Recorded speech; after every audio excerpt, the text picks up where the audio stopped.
අද අපි කතා කරන්න යන්නේ මේ දවස්වල ගොඩක් දෙනෙක්ගේ අවධානයට ලක්වුණු සිදුවීම් දෙකක් ගැන.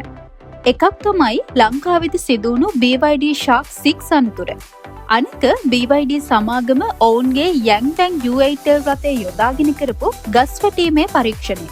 ගොඩක් දෙනෙක් අහනවා වීඩියෝ එකේ වාහනයට මොකුත් උනේ නැහැ. හැබැයි ලංකාවේදී වාහනේ කැඩිලා ගියේ ඇයි කියලා.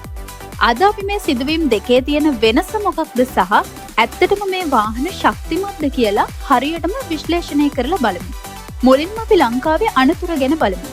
2026 මැයි 14 වෙනිදා දහවල් 1ට පමණ ගල්කිස්ස ශාන්ත තෝමස් විදුහල ඉදිරි පිටදී තමයි මේක සිදු වුණේ.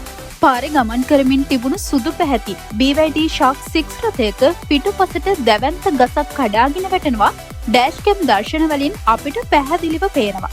ගහ වැටෙනවත් එක්කම ඒ දැවැන්ත බර දරා ගන්න බැරුව වාහනයේ පිටුපස සස්පෙන්ෂන් පද්ධතිය සම්පූර්ණයෙන්ම කඩා වැටිලා බඳ පොළවට පාත් වෙනවා අපිට දකින්න පුළුවන්. හැබැයි වාසනාවකට ගස වාහනයේ පිටුපසට වැටුණු නිසා මගේ කුටියට කිසිදු හානියක් වෙලා නැහැ. ඒ වගේම කිසිදු අයෙකුට කිසිම හානියක් නැහැ කියන එක තමයි මෙහිදී වැදගත්ම දේ. දැන් අපි බලමු BYD සමාගමේ පරීක්ෂණය.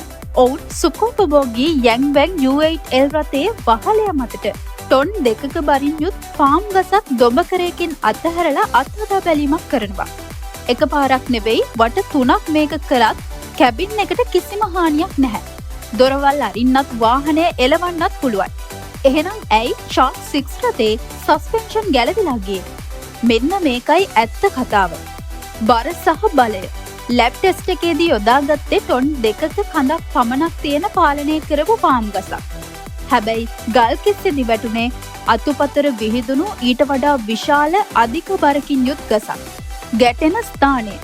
පරීක්ෂණයේදී ගහ වැටුනේ වාහනයේ ව්‍යුහයේ ශක්තිමත්ම තැන් වෙන වහලයට සහ කණුවලට. නමුත් Shark 6 එකේ ගහ වැටුනේ පිටුපස්ස කාගෝ බෙඩ් එකට. ඒ දැවැන්ත බර කෙලින්ම බලපාන්නේ සස්පෙන්ෂන් පද්ධතියටයි. භෞතික සීමාවන්. ලෝකේ කිසිම සාමාන්‍ය පිකප් රථයක සස්පෙන්ෂන් එකක් නිර්මාණය කළා නැහැ ඒ වගේ දැවැන්ත ගසක් හදිසියේ කඩා වැටෙනකොට එන කම්පනය දරා ගන්න. ඒ නිසා සස්පෙන්ෂන් එක කඩා වැටීම වාහනයේ දුර්වලකමක් නෙවෙයි.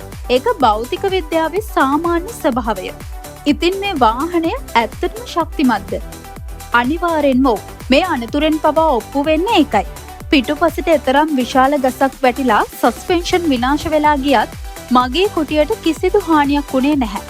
ප්‍රවර්තන වීඩියෝවල පෙන්වන දේ 100% සැබෑ ලෝකයේදී ඒ විදිහටම සිදු වෙන්නේ නැති වුණත් වාහනේ ව්‍යුහය නිර්මාණය කරලා තියෙන්නේ මොන දේ වුණත් ඇතුළේ ඉන්න මිනිසුන්ගේ ජීවිත ආරක්ෂා වෙන විදිහට.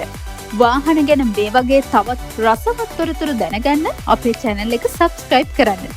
වීඩියෝ එකට like එකක් දාලා ඔයාලගේ අදහස පහලින් කමෙන්ට් කරන්නත් අමතක කරන්න එපා. ඊළඟ වීඩියෝ එකෙන් හමු වෙමු. ස්තුතියි.